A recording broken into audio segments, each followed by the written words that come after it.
Laidą remia Fakto Auto, naujausi Hyundai crossoveriai, įvairūs modeliai kiekvieno skoniui. Laidą pristato Hado Red Boost, tepalai jūsų automobiliui.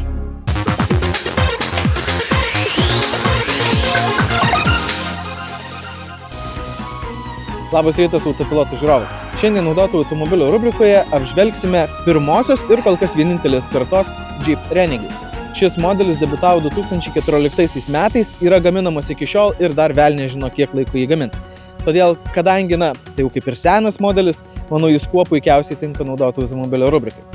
Be to, išvertus iš anglų kalbos, Renegade reiškia išdavikas. Nežinau, kodėl gamintojas norėtų savo modelį pavadinti tokiu pavadinimu, bet apie tai mes taip pat šiandien pasikalbėsime. Nuo pat pasirodymo rinkoje 2014 iki šiol gaminamas Renegade buvo atnaujintas tik vieną kartą, 2018. Per visą gamybos laikotarpį beveik nepasikeitė automobilio išvaizda, tačiau buvo reikšmingų techninių pakeitimų. Iki 2018 gamintuose Renegade buvo montuojami Fiat gamybos 1,4 litro turbo benzininiai multi-air varikliai su 140 arba 170 arklio galių. Taip pat silpnesni 1,6 litro su 110 arklio galių ir 2,4 varikliai su 185 arklio galiomis, kurie šiame modelyje išliko per visą gamybos laikotarpį.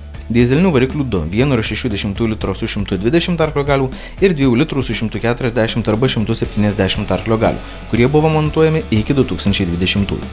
Po atnaujinimo 2018 pradėti montuoti nauji benzininiai varikliai.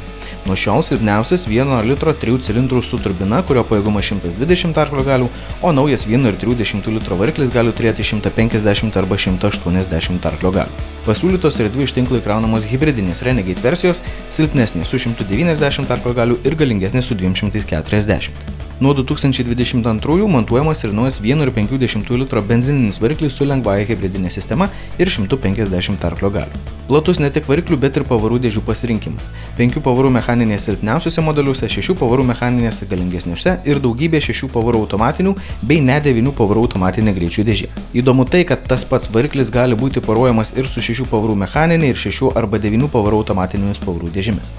Galiausiai galingesnės versijos gali būti varomos ir visais 4 ratais, kaip to daugelis ir tikėtųsi iš Jeep. Mūsų rankose Renegade su 1,3 litro turbo benzininiu varikliu, turinčiu 150 arklio galių, 6 pavarų automatu ir priekiniais varomais ratais.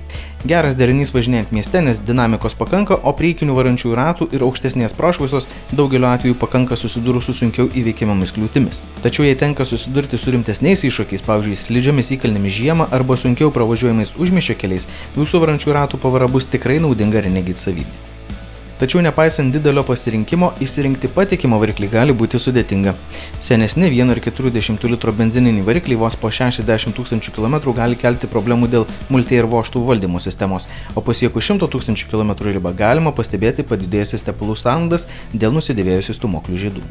Pasiekus šią ribą problemų gali kelti ir degalų purkštukai.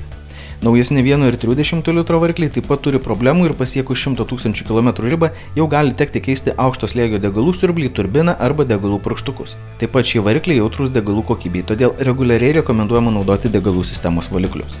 2 litrų dyzelinis variklis taip pat gali kelti problemų dėl aukšto slėgio degalų siurblio, turbinos ir purkštukų. Žinoma, tradiciškai dyzeliniai varikliai susiduria su stringančiu GR vožtuvu ir užsikemšančiu kietųjų dalelių filtrų problemomis, jei automobiliai daugiausiai eksploatuojami mieste važiuojant trumpus atstumus. Automatinės pavarų dėžės taip pat gali tapti problemų šaltiniu. 9 pavarų automatinės greičių dėžės dažniausiai susiduria su valdymo sistemos problemomis, kurios kyla dėl elektronikos instaliacijos gedimų. 6 pavarų automatinės greičių dėžės gali kelti problemų dėl hidraulinės sistemos valdymo gedimų. Visais atvejais pastebimas grubus ir uždelstas pavarų perjungimas.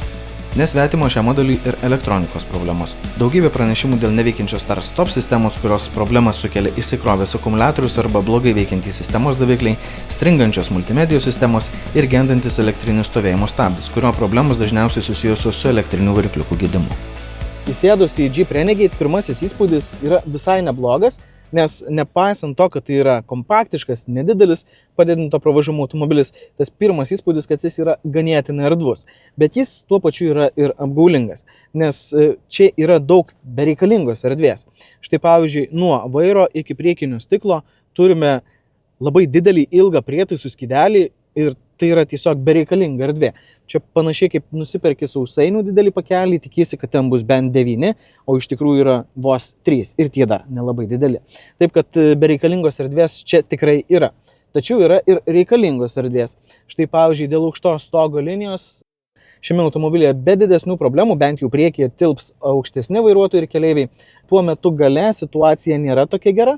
Nors taip pat dėl aukštos stogo linijos problemų galvai nebus, bet jeigu priekinės sėdynės yra atstumtos atgal, tai kur dėti kojas, nes joms vietos praktiškai nebelieka.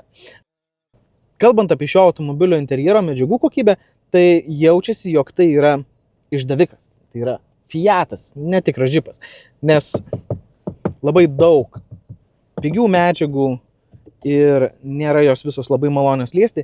Yra ir tų, kurios visai malonu liesti, štai pavyzdžiui, čia yra tokių paminkštintų elementų, bet kita vertus jie yra labai neatsparūs, jeigu su jais elgiamasi neatsargiai.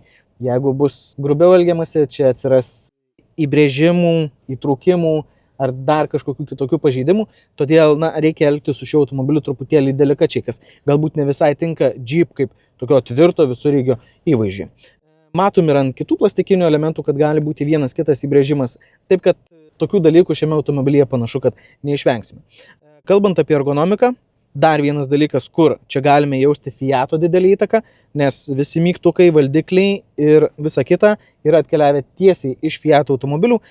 Tai nėra blogai, bet tiesiog vėlgi, truputėlį trūksta šiam automobiliui Jeep identiteto. Nors gamintojas bando tą kompensuoti visur prikišdamas Jeep ženkliukų ir kažkokių simbolių, kurie pabrėžia, kad tai visgi yra Jeep, o ne išdavikiškas Fiatas. Kalbant apie lietimo jautrų ekraną, nėra jis iš pačių greičiausių ir pačių tiksliausių, tikrai nėra juo itin malonu naudotis, nes kartais pasirinkus kažkokią tai funkciją, jis truputėlį pristabdo, tada jūs dar kartą norite paspausti per tą pačią vietą, o pasirodo, kad jau yra atsidaręs kitas meniu, tik tai jūs dar jo nematote. Taip kad galite paspausti visai to, ko nenorėjote. Galbūt nesiūlo aukštos kokybės, bet dažnas Jeep Renegade gali pasiūlyti gerą komforto įrangą. Šildomą vairą ir sėdynės, odinį saloną, automatinę klimato kontrolės sistemą ar dvigubą stoglangį. Todėl vairuoti šį crossoverį bus patogu ir įdomu visais metų laikais. Jeigu norite tokio, o galbūt būtent šio Jeep Renegade, kurį bandau šiandien, tai jį galite įsigyti iš longo.lt. Šiuo metu šio Renegade kaina yra 17 000 eurų.